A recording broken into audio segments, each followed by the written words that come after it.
اور وہ کیسے خاتمہ ہو سکتا ہے؟ 2 کام کریں. ایک تو جو 5-6 ممالک مل جائیں ساتھ، پاکستان اور ترکی مل گیا ہے، فلسطین بھی اس میں شامل ہے، اس میں سعودی عربیہ، ایران، انڈونیشیا یا نائجیریا کو بھی شامل کر لیں جو بڑے بڑے امپورٹنٹ مسلمان ممالک ہیں. یہ ایک جوائنٹ لیٹر لکھیں پریزیڈنٹ بائیڈن کو اور یو این سیکرٹری جنرل کو اینٹونیو گوٹیرس کو، اور جو یو این ہائی کمشنر ہیں ہیومن رائٹس کی مشیل بشلے، تینوں کو کہ یہ ان ایکسیپٹیبل ہے اور ہم یہ بلاکیڈ توڑنے کا ارادہ رکھتے ہیں. ہم اپنی ہیومینیٹیرین سپلائیز یہ غزہ کا بلاکیڈ توڑنے کے لیے، جس میں دوائیاں ہیں اور کھانا پینا ہے اور میڈیکل ایکوپمنٹ ہے، ہم بھیجیں گے کشتیوں میں. دیکھتے ہیں، چیلنج کریں آپ ان کو. بالکل کتنا روکتے ہیں، کتنا پبلک اوپینین تو بالکل ہل جائے گا. امریکہ خود اس سے ہل جائے گا. آپ کو لگتا ہے یہ صحیح پریشر پڑ سکتا ہے؟ یہ پریشر پڑ سکتا ہے. دیکھیے پریشر سے ہوتا ہے. میں آپ کو مثال دیتا ہوں تاریخ سے. 1992 میں بوسنیا کی جنگ تھی. پرائم منسٹر تھے میاں نواز شریف صاحب. اس وقت بوسنیا کے مسلمانوں کو قتل عام ہو رہا تھا. کوئی بول نہیں رہا تھا، کوئی امداد نہیں کر رہا تھا مسلمانوں کی، باقیوں کی امداد ہو رہی تھی. ہم نے، پاکستان نے سب سے پہلے ان کو ہتھیار بھی دیے، امداد بھی دی، پھر سعودی عربیہ نے دی، ترکی نے دی، ایران اور ملیشیا نے دی. اور اس کے بعد امریکہ خود ڈائریکٹلی آ گیا. ان کو ڈر ہو گیا کہ یہ تو مسلمان ملک ٹیک اوور کر لیں گے. اور اس کے بعد آج اللہ تعالیٰ کے فضل سے یورپ کے اندر ایک آزاد مسلمان اکثریت ریاست ہے، اس کا نام ہے ریپبلک آف بوسنیا ہرزیگووینا. اب تو کوسوو بھی آ گیا ہے آزاد ملک، لیکن اس وقت بوسنیا آیا تھا. تو you can make a difference. آپ سر ایران اور سعودیہ مل کر کوئی سخت سٹینڈ لے سکتے ہیں؟ سعودیہ نے تو انیشیٹو لیا ہے، یہ کتنا مؤثر میسج ہو سکتا ہے؟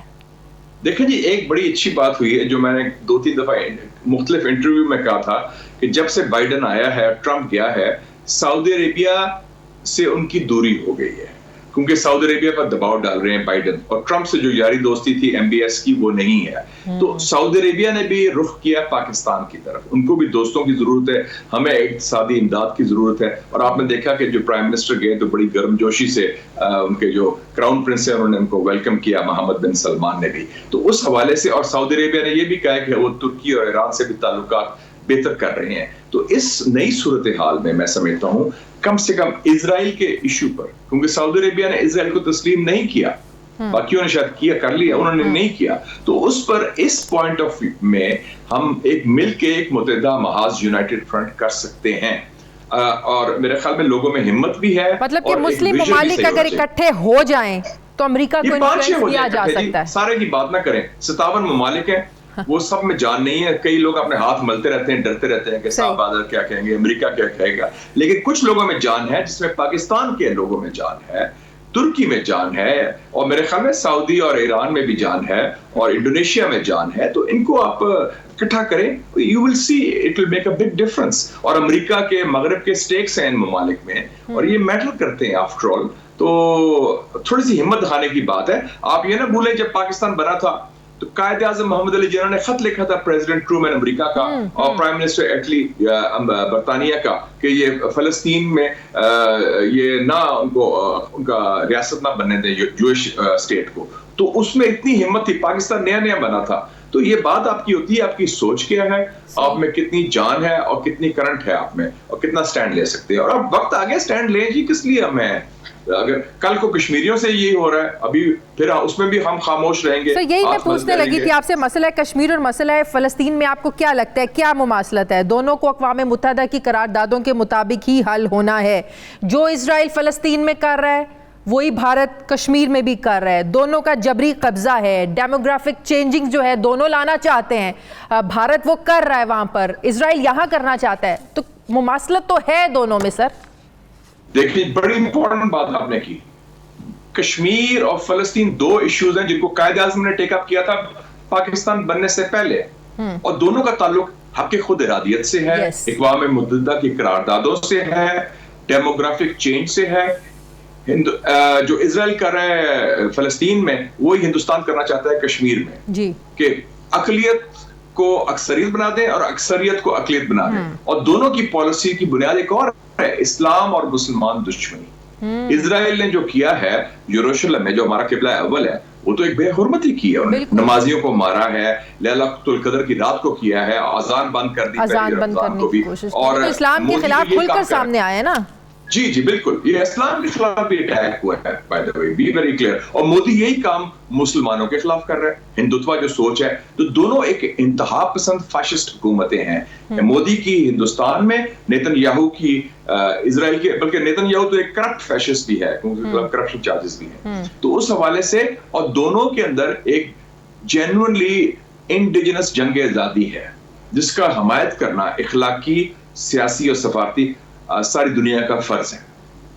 صحیح. تو آپ سمجھتے ہیں کہ اب یہ پریکٹیکلی اقدامات کرنے کا وقت ہے، اس سے بڑھ کر آگے کہ صرف مذمتی قراردادوں تک یہ مسئلہ رہے، اب پریشرائز کرنے کی ضرورت ہے؟ صرف وہ 57 ممالک اکٹھے نہ ہو، 5-6 ممالک بھی اکٹھے ہو کو بڑا اس کو انفلوئنس کر سکتے ہیں. جیسے فلسطین کا مسئلہ حل ہوگا تو پھر بہت آسان ہو جائے گا. سر آپ نہیں سمجھتے کہ کشمیر میں بھی جو بھارت کر رہا ہے اس کو بھی روکنا، تب بھی پاکستان ان ممالک کو ساتھ ملا کر بھارت کو پریشرائز کر سکتا ہے؟ دیکھیں جی، یہ ہماری زندگی کی بات ہے. 9/11 کے بعد لوگوں کا خیال تھا کہ افغانستان میں امریکہ تا حیات رہے گا اور کوئی سوال ہی پیدا نہیں ہوتا ان کی مزاحمت کرے گا کہ امریکہ واحد سپر طاقت ہے. ابھی امریکہ مار کھا کے، جوتے کھا کے، ذلیل ہو کے جا رہا ہے، بلکہ ہم ان کی مدد کر رہے ہیں کہ تھوڑی سی باعزت طریقے سے رخصت کروا دیں ان کو افغانستان سے. تو ایک سپر پاور ایک افغانستان کے سامنے وہ جھک گیا ہے.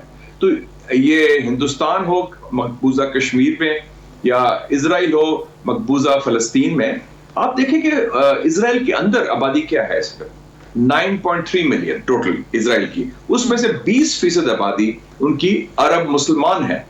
تو آپ دیکھیں اس کے اندر خانہ جنگی کی صورتحال پیدا ہو گئی ہے. ہر شہر میں گڑبڑ ہو رہی ہے، آپس میں لڑائیاں ہو رہی ہیں. اور ابھی تک جو مودی نے کام کیا ہے 5 اگست 2019 کے بعد، کتنی مزاحمت ہو رہی ہے کشمیری عوام کی. اتنا بڑا لاک ڈاؤن ہے. ہم تو ان کی مدد نہیں کر رہے، ادھر تو باڑھ لگ گئی ہے. ہم تو ان کو اخلاقی اور سیاسی اور سفارتی ان کے لیے آواز اٹھاتے ہیں. لیکن جنگ آزادی تو کشمیری عوام، خواتین، بچے، مرد خود لڑ رہے ہیں. جیسے فلسطین کے بچے، خواتین اور مرد خود جنگ لڑ رہے ہیں. تو یہ اس وقت جو عرب ممالک اسرائیل کو تسلیم کر چکے ہیں، اور ہم پہ بھی پریشر آ رہا تھا، شری مزاری صاحبہ نے بھی کہا کہ پریشر آ رہا تھا کہ آپ بھی اسرائیل کو تسلیم کر لیں. سر وہ تو اب بالکل آؤٹ آف کوسچن ہو گیا نا. لیکن جو ممالک تسلیم کر چکے ہیں اسرائیل کو احتجاجاً، انہیں نہیں اپنے سفارتی تعلقات معطل کر دینے چاہیے جب تک یہ معاملہ حل نہیں ہوتا؟ دیکھیں جی، اسرائیل کو تسلیم کرنے کا خواب اب چکنا چور ہو گیا ہے پاکستان میں. اس میں کوئی بول ہی نہیں سکتا اور سوال ہی پیدا نہیں ہوتا، نہ ہونا چاہیے. جس دن آپ نے اسرائیل کو تسلیم کیا، اس دن آپ نے کشمیر کا جو آپ کا درینہ اصولی موقف ہے اس کو آپ خیر آباد کر دیں. دونوں جو میں مماثلت ہے، اور جنہوں نے ریکگنائز کیا وہ جانے، ان کا کام جانے. ہم کیونکہ انہوں نے ریورس تو نہیں کرنے اپنے فیصلے، تو لیکن ان کو کرنے دیں. لیکن جنہوں نے نہیں کیا اور جو اپنے موقف پر قائم ہیں، کم سے کم وہ ایک عملی اقدامات ضرور لیں. ہم ان کی پرواہ نہ کریں کہ جنہوں نے کیا ہے وہ دباؤ کے تحت، مصلحت کے تحت کیا ہے. انہوں نے جو بھی ان کا تھا مسئلہ، ان کا خیال ہے کہ the road to Washington lies through Israel. Israeli lobby بڑی اسٹرانگ ہے امریکہ میں، تو اگر ہم اسرائیل کو تسلیم کر لیں گے تو امریکی خوشندی بھی حاصل کر لیں گے. یہ بھی ان کو غلط فہمی ہے. ہمارے اپنے اندر سے بھی آوازیں اٹھ رہی تھی بائی دی وے. یہ بالکل آوازیں اٹھ رہی تھی، لیکن یہ لوگ اٹھ رہے تھے وہ بڑے نادان لوگ ہیں، ان کو سمجھ نہیں ہے، یا کسی ان کے لابیسٹ ہیں، ان کو پتہ نہیں. اس سے تو پاکستان کو ایک گہرا نقصان پہنچے گا. پاکستان کے جو بنیاد ہے، ہماری جو لیجیٹیمیسی ہے ہماری کشمیر کاز کی. اور یہ نہ بھولیں کہ پاکستانیت ہو یا ہمارا جو قومی سوچ ہو، موقف ہو، ہمارے ڈی این اے میں ہے فلسطین اور کشمیر کی حمایت کرنا. 23 مارچ 1940 کو قرارداد پاکستان لاہور میں پیش کی قائد اعظم نے. اس کے ساتھ دوسری قرارداد تھی قرارداد فلسطین. بالکل یہ نہ بھولیں کہ پاکستان بننے سے پہلے یہ ہمارا موقف ہے. اس کا تعلق OIC سے یا عرب لیگ سے یا کسی عرب ممالک سے، کسی اور ملک سے نہیں ہے. ہمارا قومی موقف ہے اور قومی مفاد میں یہی بات. سر بائیڈن بھی کا بھی یہ موقف اپنانا، اور کچھ ممالک یہ موقف اپنا رہے ہیں، جو اسرائیل بھی جواز بنا رہا ہے کہ ہم اپنے سیلف ڈیفense میں ہی کر رہے ہیں. سر غزہ میں جو فلسطینی ہیں ان کے پاس تو کوئی اپنی فورس نہیں ہے، اپنی آرمی نہیں ہے، اپنی کوئی ایئر فورس نہیں ہے. سر ان کے لیے تو مسائل ہیں، لیکن امریکہ کا یہ جواز بنانا پریزیڈنٹ بائیڈن کا کہ اگر وہ اپنے دفاع کے لیے کر رہے ہیں تو ٹھیک ہے. سر یہ کیا دنیا کو کوئی پریشرائز کر رہے ہیں کہ اسرائیل کے خلاف اس حد تک نہ جایا جائے کہ اس کو بھی حق ہے اپنا ڈیفینس کرنے کا؟ دیکھیں جی، میں بائیڈن کو جانتا ہوں، میں اسٹوڈنٹ تھا جب بائیڈن صاحب سینیٹر تھے اور بڑا ینگ ہینڈسم جاندار سینیٹر تھا. یہ آیا ڈیلاویئر سے اور میں نے مذاق سے اسے کہا بھی کہ senator you giving presidential looks. یہ ابھی 30 سال پہلے کی بات ہے. بڑا ہینڈسم ینگ آدمی تھا, کیرزمیٹک. اس وقت یہ پیلسٹین کا سپورٹر تھا. اسے تقریر میں کہا, یہ واشنگٹن کی بات کر رہا ہوں, میں اسٹوڈنٹ تھا جارج ٹاؤن یونیورسٹی میں, جارج واشنگٹن یونیورسٹی میں فنکشن میں اس نے بات کی, ہماری بڑی اچھی ملاقات ہوئی. اب چونکہ ان کو معلوم ہے امریکہ میں اسرائیلی لابی بہت اسٹرانگ ہے اور لوگ مذاق سے کہتے ہیں کہ جو اسرائیلی آکوپائڈ ٹیریٹری صرف فلسطین نہیں ہے, وہ کہتے ہیں امریکن کانگریس بھی یہ مقبوضہ کانگریس ہے, یہ occupied territory of Israel lobby ہے. ان کی لابی بہت اسٹرانگ ہے. اگر آپ نے سیاست میں رہنا ہے, اگر آپ نے الیکشن جیتنا ہے, خاص طور پر صدارتی الیکشن, تو آپ کو یہ کرنا پڑے گا. آپ کو یاد ہوگا کہ صدر بش تھے, جو بش سینئر کی بات کر رہا ہوں, یہ جارج بش کا جو باپ تھا, George Herbert Walker Bush, HW Bush, 1992 میں گلف وار جیت گیا تھا. اس نے اسرائیل پر دباؤ ڈالا. یہ ستمبر 1991 کی بات کر رہا ہوں, ابھی الیکشن ہونا تھا سال کے بعد, اور جنگ جیت گیا تھا عراق کے خلاف. اس نے کہا اسرائیل کو کہ سیٹلمنٹس بند کرو, میں چاہتا ہوں صلح صفائی ہو فلسطینیوں کے ساتھ. اسرائیل نے انکار کیا, اس کے خلاف لابنگ ہوئی. اگلے سال وہ الیکشن ہار گیا اور اس نے کہا کہ یہ سبق میں نے سیکھا ہے کہ اسرائیل کی مخالفت کرو تو پھر سیاست کو آپ خیر بڈ گڈ بائے ٹو پریزیڈنشیل فارغ ہو جائے. بالکل صحیح. ایک آخری سوال سر, اب لیکن بائیڈن کا ایک دورہ معیار کھل کر سامنے آ گیا. آپ کو بھی پتہ ہے اپنی جو کیمپین کر رہے تھے تو کشمیریوں کے لیے, کشمیریوں کے مسلمانوں کے لیے بات کی, کشمیر کی انہوں نے بات کی, جس کو مسلم کمیونٹی نے, ایون کہ دنیا کے مسلمانوں نے بڑا سراہا کہ بڑا درد رکھتے ہیں کشمیر کے مسلمانوں کے لیے. لیکن جب یہاں فلسطین کے مسلمانوں کی بات آئی اور اس موقع پر بائیڈن کا ان کے ساتھ نہ کھڑے ہونا, تو یہ دوہرا معیار تو پوری دنیا کے سامنے کھل کر سامنے آ گیا کہ اگر آپ نے وہ کشمیریوں کی بات کی تھی, وہ صرف الیکشن میں مسلمانوں کا ووٹ حاصل کرنے کے لیے آپ نے بات کی تھی. میں تھوڑا سا گنجائش ابھی بھی دینے کو تیار ہوں. میں 3 سال رہا ہوں امریکہ میں, واشنگٹن ڈی سی میں اسٹوڈنٹ تھا, امریکن کانگریس میں بھی میں نے کام کیا ایز اے ریسرچ اسٹوڈنٹ. میں سمجھتا ہوں امریکن سسٹم میں لچک ضرور ہے. ابھی آپ نے ذکر کیا سینیٹر برنی سینڈرز کا, یہ پریزیڈنشیل کینڈیڈیٹ تھے, اور ابھی آپ کو یاد ہوگا کہ جب یہ امریکن ڈیلیگیشن 2 مہینے پہلے دلی گیا ہے, جس میں ان کے بلنکن جو ان کے فارن خارجہ امور کے وزیر ہیں اور جنرل آسٹن جو ڈیفنس منسٹر ہیں وہ گئے تھے. ان کے ساتھ لیٹر گیا 12 سینیٹرز کا, جس میں سینیٹر رابرٹ میننڈیز تھے جو چیئرمین ہے خارجہ امور کمیٹی کے, جو میرے ہم منصب سمجھ لیں آپ امریکن سینٹ میں. انہوں نے خط لکھا کہ کشمیر میں جو مظالم ڈھائے جا رہے ہیں وہ بڑی ہم تشویش سے دیکھتے ہیں اور اس کی مذمت کرتے ہیں اور اس کا ازالہ ہونا چاہیے. تو ہم اگر اچھی طرح ہم روایتی نالائکی کو دور کریں اور اگر مؤثر قسم کی لابنگ کریں, اپنا موقف پیش کریں, پارلیمنٹری ڈپلومیسی, بہتر سفارتکاری, امریکہ جیسے ملک میں ہم پبلک اوپینین کو شیپ کر سکتے ہیں اپنے حق میں کچھ حد تک کشمیر کے ایشو پر, اور وہ ہمیں کوشش کرنی چاہیے, اس کی گنجائش بھی ہے.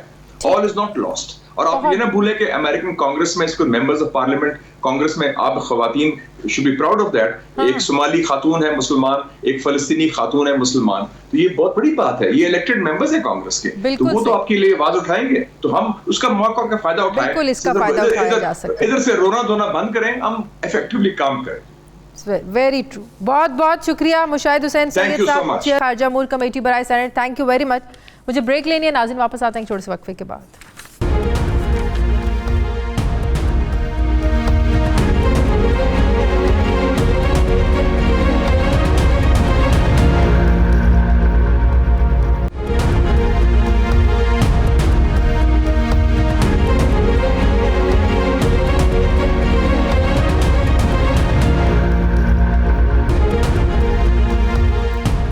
بریک کے بعد ایک بار پھر سے آپ کو خوش آمدید کہتے ہیں. فلسطین کی سچویشن, حالات پر ہی بات کرنے کے لیے مجھے جوائن کر رہے ہیں Nadir Ataturk, deputy head mission embassy state of فلسطین میرے ساتھ ہیں. السلام علیکم and thank you very much for joining my show. Sir, there is a very sad situation in Palestine where children are being targeted, and most regrettable is the silence of the Western world. Can you please tell me how are the people meeting their needs in such a difficult situation, difficult time? Assalamu alaikum wa rahmatullahi wa barakatuh. Thanks a lot for giving me the opportunity to be your guest today. Actually, the situation right now in Gaza, it is very bad and very sad. The people are under, all the Palestinian civilians there are under attack. No one is safe. Children, women, all people, no one is safe. Schools, buildings, homes, roads, streets, everything is under attack because Israelis don't have actually any target to attack. The only attack the civilian people. All day and night they are attacked by Israelis missiles. We have till now about more than 200 shaheed. We have about 1,500 injured people. 1,000 of houses and apartments was completely destroyed, and the other thousands was minor destroyed because Israel is using F-16s missiles, F-16s aircraft missiles, which is very strong, and it is not usually used for attack civilians and homes. That's why I think how people are meeting their needs, like food, like medicines. You know, when there is some time it is a little bit quiet and feel a little bit safe, they're going to take their things from outside. United Nations, UNRWA giving some support, Red Cross making some support for that issues. This is the situation. But it is not easy to find food during this area. But usually in our culture, because we're facing a lot of wars, in our culture, usually we keep a lot of food at home because we have a lot of emergency situation. So it is not, we keep some food for this emergency usually. Sir, apparently the Muslim Ummah seems to be one, and one has passed a resolution condemning this situation. But can this be the solution of this problem? Muslim Ummah actually, they are making what they can do. Governments, people, OIC making a decision, taking before 2 days was good. Admitted the Israelis' actions, but actually this is not enough. We need more support. We need more lobbying. We need more strong diplomacy against the Israelis' criminal actions. We need more, you know. You think practicals are needed now? Actually, I will say it in a different way, actually. That one of my friends, he's my classmate in PhD, just 2 days before he asked me about something. That if Israel is criminal actions and it is there is at least 700 resolution taken by United Nations General Assembly, 86 resolution was taken by Security Council for the case of Palestine, and Israel don't accept to make all this decision in the progress. So if they are not respecting the club which are joining it, which is international club, the United Nations is kind of international club. Why is this?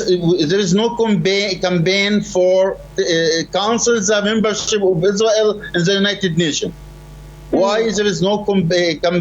If he asked me, very honest, he told me if I'm a member in one of any club and I didn't follow the procedure and the order of that club, they will cancel my membership. This needs to be done by the Israelis too.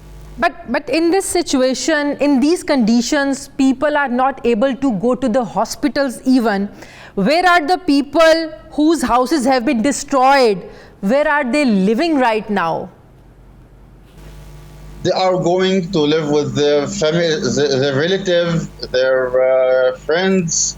Right now, the Gaza people houses are full with the humans, because who is feeling that his area is not safe, he going to live with his relative, who is his house was destroyed, he go and live with his relative. That's why we are following the order of Muhammad alayhi salatu wassalam.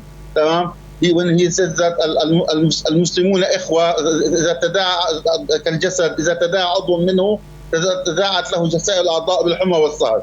So we are united. We are support each other. We are hosting each other. Who is having extra, he giving for having less. Who he having something between his hands, he is share it with others. This is how we are. This is how we are survive and how we are stand up. Sir, we are all with you again. in this difficult time and will continue to speak up for our Palestinian brothers and sisters. Sir, Palestine is a recognized state in the United Nations. You want to send a message to this Western world? Our message to the world that we are suffering from occupation, from colonialism for about 100 years, since 1918 until now. And we deserve to become a state, independent state, to have safety, security, independence for our own people. Our people deserve to have justice, to have freedom, like other nations in the world. We need your support for that issue. We need your support for, putting United States of America under pressure to stop blindly support Israel, to make Israel feel always that it is above the law, above the international society. We need only justice, we need early freedom, but and we deserve that. Do you think the Western world is silent because of their personal economic interest? When the British give Palestine for the Jew, or for the Zionism, as a gift, free gift, they don't own it, and they give it for who is not deserve it, actually. They do that because they was make the Israelis suffer, the Jewish people suffering in European countries, and they like to. They don't love. They was not to trust the Jewish people, punish them all the time, make apartheid against them all the time. According to that, they want to take the Jew outside their own countries to other place, and they choose our homeland, Palestine, to give it for them to solve their own problems. So this is the historical and the facts what happened actually before 1948. That was the Balfour Declaration in 1917, when he promised by the name of the British government the Jew to establishing a state in Palestine, which was part that time of Osman Khilafah. But right now, the situation is changed actually. Right now, that some governments are supporting Israel on the other hand, and their own people are supporting Palestine on the other hand. And one day soon, inshallah, democracy will work, that their leaders will see that their voice is not the voice of their own. Once again, I would like to say, we are with you. We start with Palestine, and one day, inshallah, Palestine will be liberated, inshallah. Soon, very soon, in the coming day, inshallah, months or years, we will be together in Masjid Aqsa. All Muslim Ummah going to be joining us there in a free and independent Palestine, in a free Masjid Aqsa. You deserve to be there with us, and inshallah we will be there. Palestine Zindabad, Pakistan Zindabad.